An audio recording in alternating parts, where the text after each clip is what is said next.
Oke, selamat malam, selamat pagi, selamat siang semuanya. Perkenalkan nama saya Jonathan Stephensorus dengan NIM 2024-3101. Nah, pada kesempatan kali ini saya akan menyampaikan hasil dari mini research saya mengenai sebuah kejahatan cyber dan dampaknya terhadap masyarakat. Nah, penelitian ini dia mengangkat sebuah kondisi yang, saya sebut itu dia sebagai paradoks keamanan cyber, yaitu dia ketika masyarakat sangat aktif menggunakan internet, tapi belum, memiliki kebiasaan perlindungan akun yang cukup baik. Nah, melalui presentasi saya kali ini, saya juga ingin mengajak masyarakat agar, berhenti sejenak dan melakukan pemeriksaan sebelum mengklik tautan. Nah, yang seperti kita tahu kadang, di masyarakat sendiri mereka, selalu mengklik tanpa berpikir lebih lanjut lagi. Jadi itu yang menimbulkan sebuah paradoks keamanan cyber ini. Dan juga memberikan sebuah informasi, atau mengirimkan uang seperti itu. Nah, untuk yang pertama itu aktif di internet belum tentu berarti aman. Nah, kadang internet juga, seperti biasa, internet sekarang, hampir kita gunakan dalam setiap kegiatan yang kita lakukan. Mulai dari komunikasi, belajar, bekerja, serta berbelanja, sampai melakukan transaksi perbankan atau transaksi keuangan. Nah, berdasarkan kuesioner yang saya berikan kepada audiens ataupun masyarakat di luar, itu saya mendapati ada 53 responden sebanyak 30 orangnya itu menggunakan internet lebih dari 7 jam setiap hari.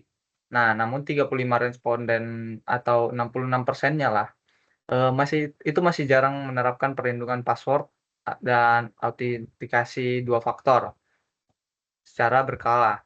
Nah, dari data tersebut kita menunjukkan bahwa tingginya penggunaan internet belum tentu diikuti dengan kebiasaan keamanan yang baik. Nah, seseorang mungkin, sudah terbiasa menggunakan berbagai aplikasi, tapi belum tentu juga dia paham cara melindungi akunnya tersebut dan data-data pribadinya dalam sebuah aplikasi tersebut. Nah, dari kondisi inilah yang disebut sebagai paradoks keamanan cyber pada kelompok responden penelitian saya kali ini. Di sini dia, membaca pengalaman 53 pengguna internet aktif.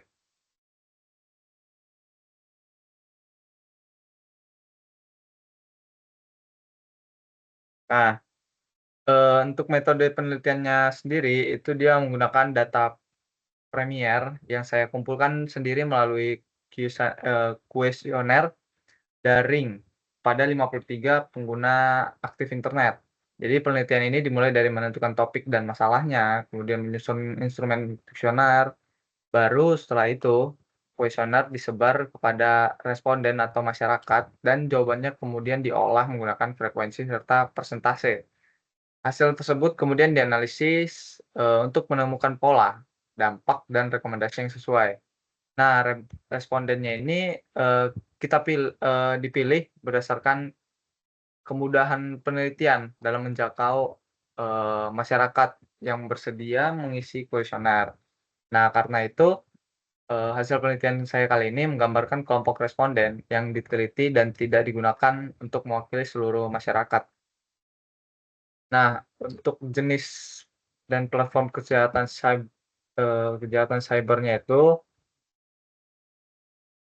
nah, untuk platformnya itu kita dapat lihat di slide ini, itu percakapan pribadi menjadi titik rawan utama, yang di mana hasil penelitian saya kali ini menunjukkan bahwa penipuan belanja online menjadi jenis kejadian yang paling sering disebut, yaitu dia mempunyai sebanyak 24 kali atau 24 kasus lah disebut.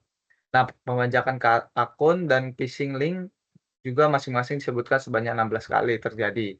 Sedangkan, doxing disebut sebanyak 8 kali. Nah, jumlah tersebut, merupakan jumlah sebutan karena responden yang, dapat memilih lebih dari satu jenis kejadian. Jadi, respondennya itu nggak cuma satu. Jadi, untuk kasusnya itu satu responden bisa memilih lebih dari satu atau 2 bahkan. Nah, untuk platform WhatsApp sendiri dan Telegram itu dia menjadi platform yang paling dominan dengan 31 kali sebutan. Nah, dari mulai percakapan pribadi menjadi rawan karena pelaku dapat menyamar sebagai kerabat ataupun petugas bank, kurir, atau sejenisnya atau pihak-pihak yang terkait seperti pemerintahan, itu ya bisa terjadi di WA. Jadi dan Telegram juga. Jadi itu yang membuat, untuk platform ini menjadi lebih dominan untuk kasus tersebut. Nah, biasanya itu pelaku dia menciptakan rasa panik kepada si korban dan keadaan desak agar korban bertindak sebelum memeriksa kebenaran informasi. Jadi dia membuat si korban itu jadi panik, jadi dia tidak perlu berpikir panjang dan langsung melakukan apa yang diminta oleh si pelaku, seperti itu. Nah, untuk contoh kasusnya, itu dia salah satu contoh nyatanya itu ada dilaporkan oleh OJK dan Satgas pasti, itu pada tanggal 15 Oktober, di mana di kasus tersebut, korban berinisial RS itu menerima telepon dari seorang yang mengaku atas nama kerabatnya. Jadi korban kemudian mengikuti arahan pelaku hingga mengalami kerugian sebesar 254 juta, itu cukup besar, dan kejadian tersebut langsung, pada tanggal 19 sampai 20 Agustus, dan 4 orang kemudian ditetapkan sebagai tersangka. Jadi, dalam kasus ini sudah ditemukan 4 tersangkanya. Kemudian kasus ini juga menunjukkan bahwa pelaku itu tidak selalu membobol sistem, jadi dia menggunakan cara teknis. Dia menggunakan, rasa percaya, kepanikan, dan kebiasaan korban. Itu biasa terjadi pada masyarakat, karena itu manusiawi dan sosial. Untuk mengikuti permintaan dari si pelaku.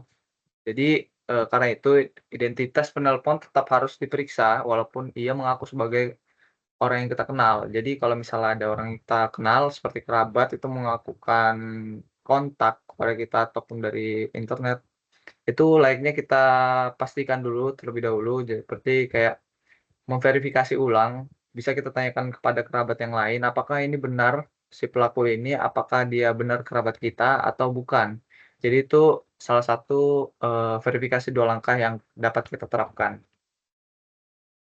Nah, kemudian dampak finansial dan psikologinya, dan kejahatan cyber ini nggak hanya menyebabkan kehilangan uang aja, tapi dia memberikan dampak psikologis kepada korban. Dari berdasarkan kuesioner yang saya berikan, itu terdapat 32 responden itu menyatakan mengalami kerugian finansial yang besar. Selain itu juga 19 responden memiliki skala 5 untuk dampak psikologis dan kategori yang sangat berat. Korban dapat mengalami rasa takut, malu, bersalah, cemas, dan kehilangan kepercayaan pada layanan digital. Nah, dampak itu, terkadang bertahan lebih lama daripada proses transaksinya. Jadi, eee, menyebabkan si korban mengalami rasa trauma gitu. Jadi korban kejahatan cyber tidak seharusnya disalahkan, karena korban juga, perlu mendapatkan dukungan agar berani menyimpan bukti, menghubungi bank, memblokir rekening atau akun, dan segera membuat laporan penipuannya. Nah, untuk teknologi digitalnya itu, pengaruh positif dan negatifnya, itu teknologi digital tetap memberikan banyak manfaat kepada masyarakat, seperti komunikasi yang lebih cepat, transaksi, dan informasi akses yang lebih luas lah. Nah, tapi dari hal positif dari teknologi digital itu, kemudahannya itu, juga bisa dimanfaatkan oleh pelaku kejahatan, seperti uang dapat hilang dalam waktu singkat, kemudian akun dan data pribadi dapat dibajak, serta informasi pribadi dapat disebarkan, tanpa izin dari si korban. Nah, korban juga dapat mengalami rasa kecemasan dan trauma. Jadi masalahnya bukan cuma di teknologinya sendiri. Jadi dari cara penggunaan dan melindungi data dirinya itu, itulah masalah utamanya. Dan manfaat teknologis tetap dapat dinikmati apabila setiap tindakan digital itu disertai dengan kehati-hatian dan kewaspadaan, serta verifikasi. Nah, di sini, saya menerapkan 4 langkah, itu 4 langkah sederhana yang dapat dilakukan sebelum mengambil tindakan. Yang pertama itu stop. Nah, maksud stop di sini apa sih? Nah, maksud stop di sini itu maksudnya jangan kita langsung melakukan atau mengeksekusi atau mengklik tautan atau mengirimkan uang ketika si pelaku meminta atau mengatasnamakan kerabat gitu, ketika sedang panik dan terburu-buru. Nah, setelah kita stop, itu ada yang kedua verifikasi. Kita dapat menghubungi orang-orang atau lembaga terkait atau yang bersangkutan lah melalui nomor atau aplikasi, serta saluran komunikasi yang berbeda untuk melakukan verifikasi apakah ini kerabat real atau si penipu gitu.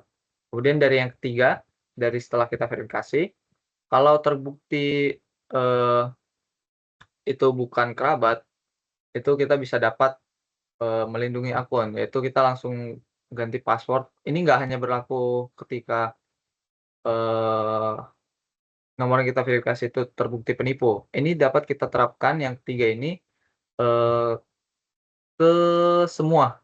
Jadi kayak pembaruan secara berkala gitu. Jadi melindungi akun kita bisa dapat seminggu sekali gitu, melakukan pergantian sandi.